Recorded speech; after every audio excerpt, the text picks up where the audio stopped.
how can we teach one another as researchers to collaborate with others who perhaps think about things in very different ways? How do we find that common conversation? How do we find that common language? Right, well, that's a really interesting question. And actually, I'm fascinated by what you say about the teaching sectors. You quite rightly say the job I do for the Royal Society is to help teachers in the UK, science teachers, science and mathematics teachers in the UK try to do this. And you're absolutely right that by talking to each other, those aha moments come in how to teach people and how to solve research problems too.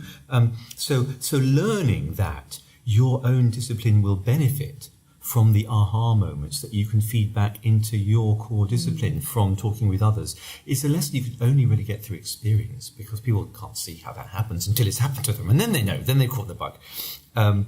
I suppose the other thing to say here is that one learns by doing, and it's important. This is where universities can make a huge difference by going out of their way to communicate the value they put on thinking in interdisciplinary ways, acting in interdisciplinary ways.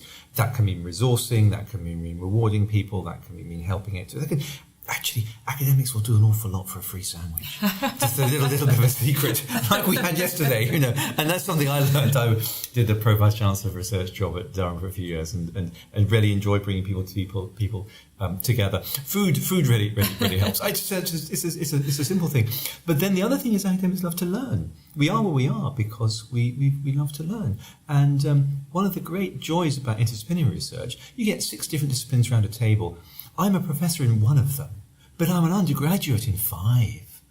And one gets knocked off one's professorial perch, but you have to learn things like there are no stupid questions, and we're all learners. So part of what I think we need to do in interdisciplinary work is to go back in the Anglo-Saxon world. We get the word science has come to mean this very brittle single discipline knowledge claim thing. Is to go back and capture the full richness of the meaning of natural philosophy, which when translated becomes the love of knowledge, the love of wisdom of natural things. It's not a knowledge claim. It's more we're on a path together, and we're accumulating wisdom together.